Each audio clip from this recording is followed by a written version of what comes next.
It's Roger and James here from the DisKingdom Podcast. In this episode, James is going to be telling us about his last weekend down in Disneyland and kind of what he's been up to and stuff. I thought, well, now, when you've been to Disney, you've got to talk about it. So, James, what was your weekend like down at Disneyland? It was pretty darn good, actually. For those of you in the States who will recognize that last weekend was Superbowl weekend, which... Go sports! Yes, sports ball away.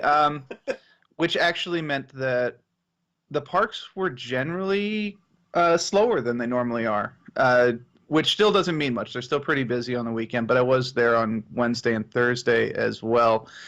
And I'll also note this will be my last trip to Disneyland for a very long time, at a minimum until the races come back, till the 5K, 10K. That was the original point of this trip, but they canceled those, so I decided to go anyway.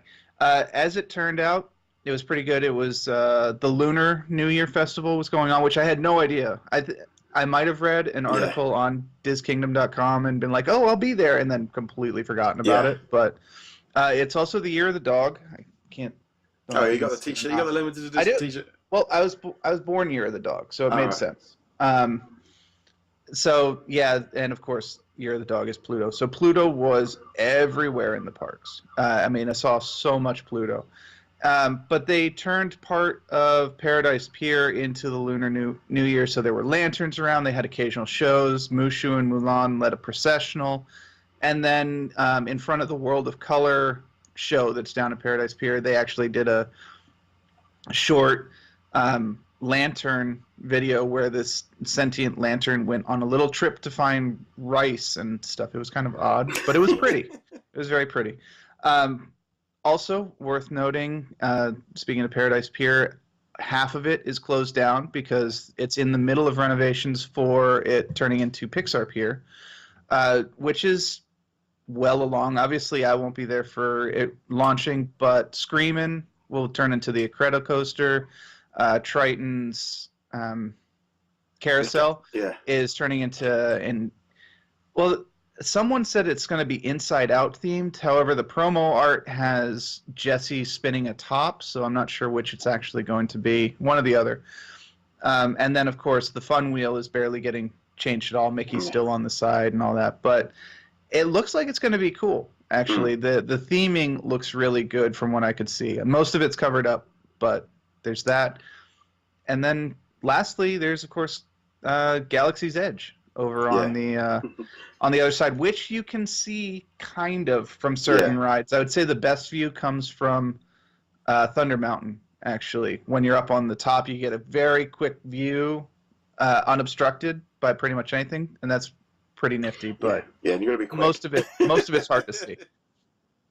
But yeah, I mean, it was a good trip overall. It was apparently Super Bowl week is the lightest at Disneyland Park. So anybody who is not a huge football fan or who can at least, get away for part of that week, that's apparently a very good week to go to Disneyland. I assume Walt Disney World is the same, so long as not one of the local teams is involved in the festivities. Well, I think they had someone go down there for something or other. I always find that we're going to Disneyland, we're going to Disney World. Okay, yeah, fine.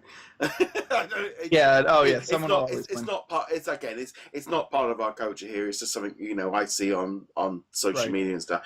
But also, it's the Galaxy's Edge. Is it? I mean, I suppose everyone's been closed down for so long that everyone's kind of got used to it.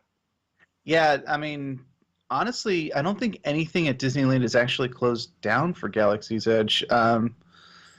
If it is that it was closed down when I was there at D23 as well, because I don't remember any parts of the park that I could get to that I could no longer get to other than the stuff at Paradise Pier, which I already mentioned.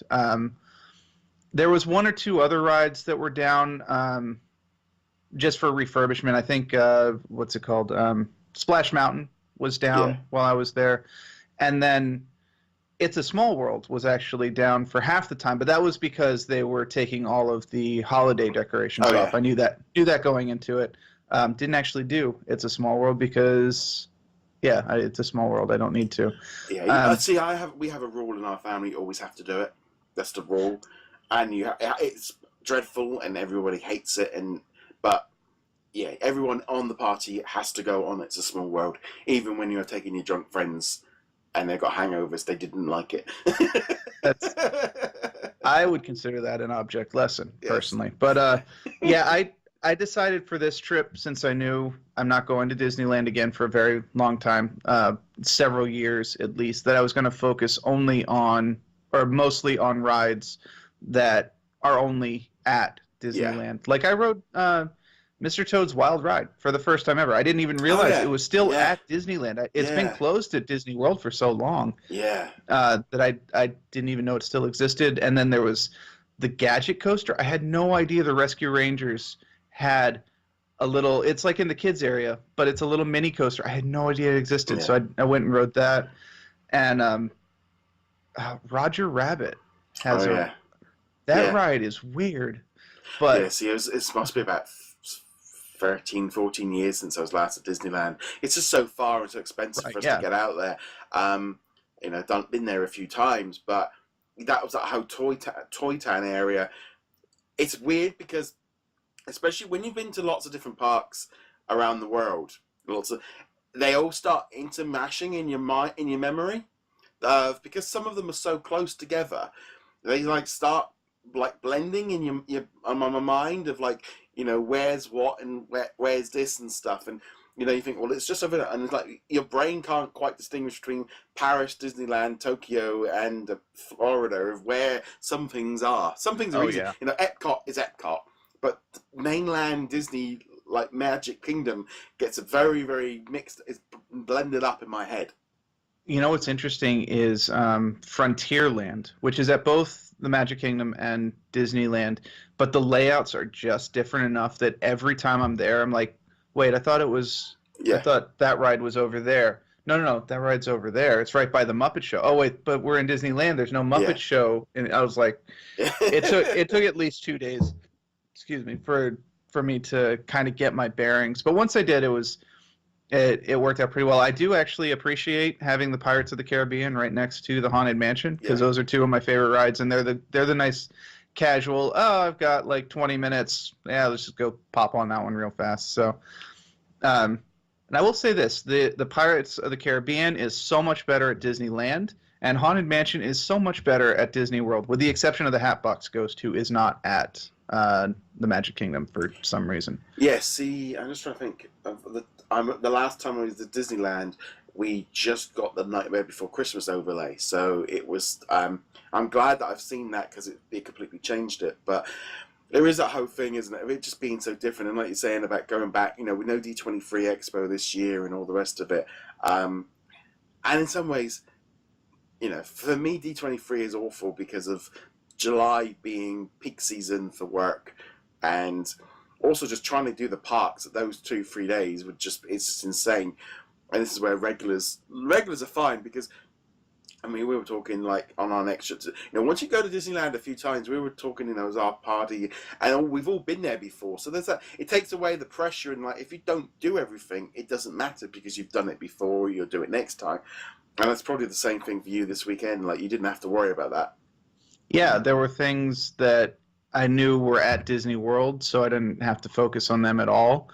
The one thing I did focus on was Guardians of the Galaxy Mission Breakout, because I was like, I really love the Guardians of the Galaxy, and I really do love Mission Breakout. It's one of those ones, I reviewed it back when I went on it originally at D23.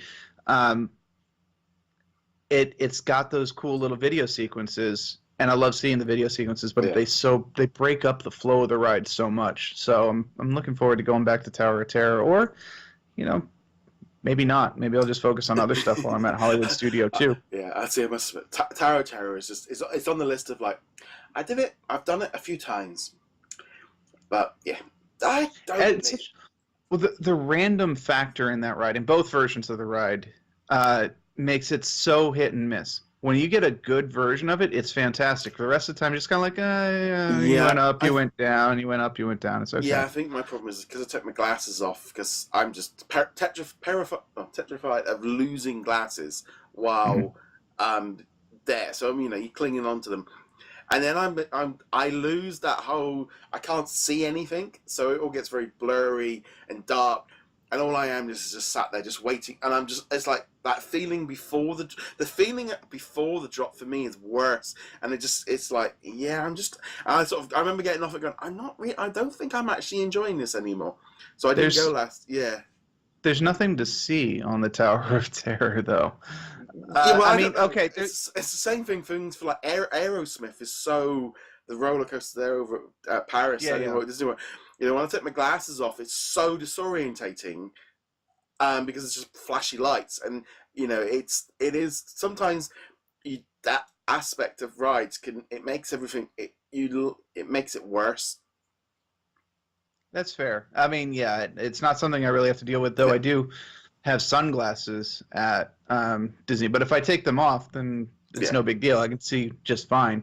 So yeah, it's not something I have familiarity with. I can't relate to that at the moment. I will eventually, because my vision will go. But it's when I'm clinging onto them on like the ones with the bars, because I've had to literally take them off like to get onto the ride, because I need to see what I'm doing and strap myself in, and then you're clinging on as you're whizzing upside down. It's like, don't drop the glasses. For whatever. Or if you see, the trouble is when I was younger, you know, you could have fanny packs, and you used to be able to put them in there, because the bars you'd always be worried about them crushing them, or you moving side to side and crushing them. And of course, then that just went way out of fashion, and no one would be seen dead in one of them. I wore a fanny pack all week. No problem at all. It's just one of those things. I don't know if it's just a British thing of just like, maybe. It's just not a... Well, not to go too mature reader or anything on this. Fanny does something completely different across the pond. See, we call them a bum bag. That's what we call them. Yeah, bum that's bags. More. Yeah, I mean, even then though, I actually like that name. That's cute. It's just one of those things. It just reminds me of being a teenager. Of like, it went, no, you're not allowed to wear. We're not allowed to wear them anymore. Why? Because it's just not cool.